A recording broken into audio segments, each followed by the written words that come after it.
जो सहयोगी संगठन है, वनवासी कल्याण आश्रम, जो वनवासी लोगों के बीच में रहकर काम करती है, उन्हीं के सहयोग से ये 2 दिवसीय स्वास्थ्य शिविर हमने लगाया था। ये स्वास्थ्य शिविर रोहतास और कैमूर के जनजातीय लोगों के बीच में 2 दिन के लिए लगाए थे हम लोग। वहाँ के चिन्हित गाँवों में 2 दिनों के लिए हमने वहाँ पर स्वास्थ्य शिविर लगाया। वहाँ पे जो भी पेशेंट्स थे हमारे पास आए, जो भी हमारे पास उपकरण थे, उनकी सहायता से हमने उनके साथ स्वास्थ्य जाँच किया। जो दवाइयाँ हमारे पास थी, उनको हमने प्रदान की और जो भी गंभीर बीमारियाँ उनके बीच में थी, हमने उनको उस बीमारियों से लेके उनका ज्ञानवर्धन किया और उन्हें बताया कि इन बीमारियों को लेके आप बेहतर इलाज के लिए पेशेंट लेकर बैठे हैं। कुछ हर्निया की बीमारी मिले होंगे, जो इलाज नहीं करा पा रहे हैं। ज़ाहिर-सी बात है, उन्हें इनका ज्ञान नहीं है, कहाँ जाना चाहिए। तो हमने इन बीमारियों को से लेके उन्हें इस बारे में अवगत भी कराया कि इन बीमारियों को लेके आपको कहाँ जाना चाहिए, कहाँ इसका इलाज है। ज़ाहिर-सी बात है, उनके पास दोनों चीज़ों की कमी है। एक तो बीमारियों को लेके उनकी समझ है और साथ ही पैसे की कमी है उनके।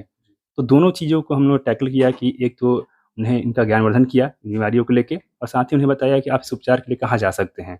और हमारे इस स्वास्थ्य शिविर का उद्देश्य यही था। साहब अपने खर्चे से आए, खुद अपने मोटिवेशन से अपना खर्चा करके और आए और वनवासी कल्याण आश्रम ने फिर बाकी व्यवस्था की, ट्रांसपोर्टेशन की, उनके भोजन की, रहने की।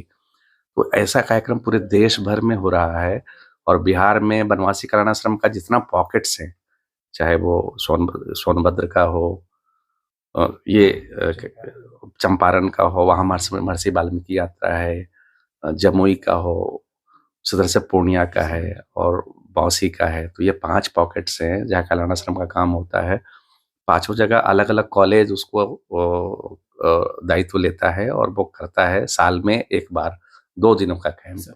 आपका नाम और डिग्नेशन के साथ हम मैं डॉक्टर विजेंद्र हूँ और आईजीएमएस में पीडियाट्रिक सर्जरी का प्रोफेसर हेड हूँ और 10 साल से मैं पटना में हूँ। उसके पहले मैं बीएचयू में था 14 तक। सर, एक जो सवाल है, जो आप लोग पेशेंट के साथ हॉटली जुड़ते हैं, अपने हॉस्पिटल में या शहरी इलाकों में काम करने का तजुर्बा और तरीका, ये बेसिकली ये जो कार्यक्रम है, बेसिकली हम लोग एम्पावर कर रहे हैं।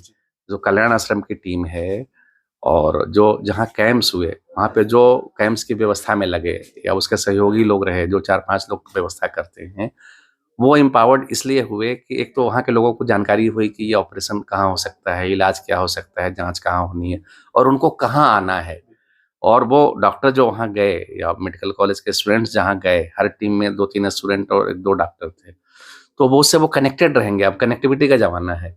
अब वो रात में कभी भी 24 घंटा फ़ोन लगा सकते हैं कि डॉक्टर साहब हमें बुखार है या लूज़ मोशन हो रहा है या उल्टी हो रही है या बच्चे को तकलीफ है। तो या तो उन्हें जगाने का काम है, वो बहुत महत्वपूर्ण है। वैसे ही ढेर सारी बीमारी मिली, महिलाओं की भी, ग्वाइटर की भी, थायराइड की भी और भी कई तरह के।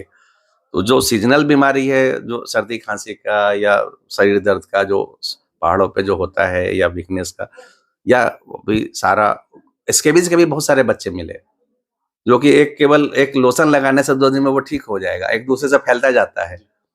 तो एक दिन का ही हम लोग आए हैं, लेकिन इसके चलते जहाँ-जहाँ गए वहाँ अवेयरनेस लेवल तो बढ़ा ना कि हमारी बीमारी ठीक हो सकती है और जब जरूरत पड़ेगी इमरजेंसी तब डॉक्टर साहब लोग मौजूद हैं या वनवासी कल्याण आश्रम कार्यकर्ता मौजूद हैं जो हमको वहां तक पहुंचा सकते हैं।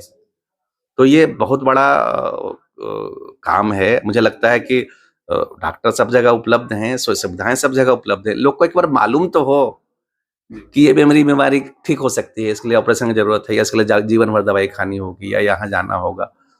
तो ये जागरण का काम है। इसको हम लोग ने स्वास्थ्य सेवा से राष्ट्र सेवा का नाम दिया है कि राष्ट्र सेवा इसीलिए कि जो समाज मेन स्ट्रीम से बाहर है वो अपने आप को फील करे कि नहीं हम मेन स्ट्रीम का हिस्सा हैं। तो हमारे एक दिन जाने से बहुत बीमारियां खत्म नहीं होंगी, लेकिन जागरण होगा, जुड़ने का एक मौका। हाँ, जुड़ेगा, उसको पता चलेगा कि हम वो डॉक्टर साहब के पास तक पहुंच सकते हैं। सर, एक जो लास्ट सवाल था, 2016 से आप आ रहे हैं, 2016 की तस्वीर और आज की तस्वीर में आप लोगों ने अंतर देखा होगा। गवर्नमेंट के अधिकारियों से जो हमारी बात होती है चिकित्सा के क्षेत्र में, आप क्या फील किए कि वहाँ पे नहीं बहुत परिवर्तन आया। नहीं, क्या होना चाहिए तो हम लोग नहीं बता सकते क्योंकि आइडियल चीज कुछ होता नहीं है। हम जहाँ काम कर रहे हैं हमें भी लगता है कि और चीज भी होना चाहिए, तो आइडियल सिचुएशन कुछ होता नहीं है। व्यवस्थाएं बदली हैं और बढ़ी हैं, इसमें तो कोई दो मत नहीं है। सड़कें भी बन रही हैं, सड़कें बीच बीच में बढ़िया बन रहा, पता चला कि 1-2 साल में तो बहुत अच्छी सड़क बनने वाली होगी, हमें लग रहा है। पहाड़ी पे भी हम लोग गए थे महल की तरफ में, राजमहल में, तो बीच बीच में सड़कें अच्छी थी। और जब मेला लगता है, हमें लग रहा है कि उस समय बताया गया कि नहीं, सारा मिट्टी डाल करके वो बढ़िया सड़क बन जाता है। तो इंफ्रास्ट्रक्चर में चेंज तो आ रहा है, गति थोड़ी धीमी है लगी हम लोग को कि प्रायोरिटी में है या नहीं है, चूंकि वो हमारा क्षेत्र भी नहीं है। लेकिन अगर सड़कें अच्छी बनती हैं तो सबको लाभ है, वहाँ का डेवलपमेंट भी होगा, पर्यटन भी सुधरेगा, लोग को बीमारी होगी तो आसानी से वो बड़े सेंटर तक पहुंच सकते हैं। अभी किसी को अगर प्रॉब्लम हो तो गाड़ी मिलेगी नहीं। समझते हैं कि एक डॉक्टर होने के साथ उनकी क्या जिम्मेदारी है, तब वो बखूबी समझ पाते हैं जब वो समाज से जुड़ते हैं। तो ऐसे फर्स्ट ईयर स्टूडेंट्स कुछ ऐसे हैं जो पहली बार ही जब मेडिकल कॉलेज में आए हैं और इस तरीके का एक्सपोजर उनको मिल रहा है, तब हम ऐसा मान के चलते हैं कि जब भी ये पूर्ण रूप से डॉक्टर बनेंगे तो पूर्ण रूप से समाज के प्रति समर्पित, सेवा के प्रति समर्पित रहेंगे। तो ऐसा कार्यकर्ता निर्माण का हमारा ये उद्देश्य होता है। और बाकी इस बार 10 डॉक्टर और करीब 20 स्टूडेंट्स की ये टीम इस बार जुड़ी थी। 16 हमने टोटल कैंप्स किए, जिसमें 950 से ऊपर हमने 2 दिनों में मरीज देखे। इसमें विशेष ये रहा कि महिलाओं की बढ़ चढ़ की भागीदारी रही। 900 में लगभग 500 महिलाएं थी और 400 लगभग पुरुष थे। एक चीज़ और मैंने कुछ जो अभी फ़िलहाल ऐसा देखा कि अभी के समय में कुछ लोग पहाड़ी छोड़ करके नीचे समतल पे आते हैं। लोगों ने बताया कि अभी कृषि का समय है, धान काटने लोग जाते हैं, तो फिर वापस वो आते हैं। एक और मैंने जो नोटिस किया कि जो हमारे वर्ग के जो युवा हैं, वो गाँव में काफ़ी कम दिखे। जो मेडिकल कैंप्स तक आए, उनकी भागीदारी कम थी। लोगों ने बताया कि वो गाँव में रहते कम हैं, वो रोज़गार के लिए बाहर निकले हैं। तो गाँव में जनरली महिलाएँ और जो बुजुर्ग हैं, वही हैं। युवा बहुत कम ही घर में रह रहे हैं। तो ऐसे ही हमने उनसे बातें की, उनकी संरचना जानी। और हर बार जब हम यहाँ से मैसेज लेके जाते हैं तो उसको और अपग्रेड करके हम अगली यात्रा में फिर उसको तैयारी करते हैं। आज निःशुल्क दवा वगैरह वितरण भी था? बिल्कुल पूरी निःशुल्क दवा थी और जांच भी ग्लूकोमीटर से हमने सबका शुगर जांच किया, बीपी जांच किया, पूरा स्क्रीनिंग किया हम लोगों ने। पूरा डाटाबेस भी तैयार किया है वैसे कुछ बीमारियों का जो जिनका हायर सेंटर पे उपचार किया जाना चाहिए, और उनको संपर्क सूत्र भी उपलब्ध कराए गए हैं ताकि वो संगठन के कार्यकर्ता के माध्यम से फिर वो चिकित्सक तक पहुँचे और उनका पूर्ण वहाँ अग्रतर इलाज किया जाए। जी, जी, जी। इसके अलावे फिर बाद में कभी इस तरह की प्लानिंग है आप लोगों की? हाँ, बिल्कुल लगातार अगर हम जैसे इस बार यात्रा जो वनवासी कल्याण आश्रम के सहयोग से हुई है, ये साल की तीसरी यात्रा है जब हम इसी संगठन के साथ जुड़ करके कर रहे हैं। इसके पूर्व में महर्षि वाल्मीकि सेवा यात्रा बगहा क्षेत्र में पश्चिमी चंपारण में हम लोगों ने किया है। उसके बाद फिर माँ जानकी सेवा यात्रा जो बिहार नेपाल सीमावर्ती क्षेत्र है, 7 जिले हैं, वहाँ हम लोग करते हैं। तो जो अररिया और किशनगंज की जो कैंप होती है वो हम कल्याण आश्रम के साथ करते हैं और बाकी 5 जिलों के कैंप सेवा भारती के साथ करते हैं। तो ये 3 यात्रा अब तक हो चुकी है। आगे जमुई और बांका में 2 आगे और दिसंबर में यात्रा प्रस्तावित है जो फिर से कल्याण आश्रम के सहयोग से करेंगे। तो ये दोनों संगठन का एक अच्छा तालमेल है और उसके माध्यम से हम समाज तक पहुंच रहे हैं।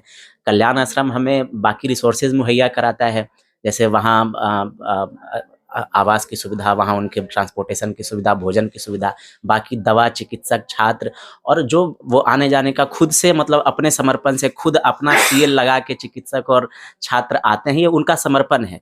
अपने खर्च से आ रहे हैं, पूरे 2 दिन 3 दिन समय देते हैं। तो इस तरीके से कार्यकर्ता हमारे संगठन के भी बढ़ रहे हैं। रोहतास और रोहतास के लोग आज कैसे लगे? जी बिल्कुल, काफ़ी अच्छा लगा। खासकर कई ऐसे जगह हैं रोहतास में जो हमें लगता है कि कई लोगों को मालूम नहीं है, वो उनको आना चाहिए, एक्सप्लोर करना चाहिए। काफ़ी ज़्यादा पोटेंशियल है इस जगह में टूरिज़्म डेवलप करने के लिए। जैसे हमने एक छोटा-सा गाँव था खुरमा, जहाँ आज हमने मेडिकल कैंप किया। वहाँ पता चला कि यहाँ से ही दुर्गावती नदी निकलती है। फिर हमने उसके उद्गम स्थल तक गए, वहाँ देखा कि वहाँ काफ़ी मतलब पूजा स्थल उसको बनाया गया है, जिस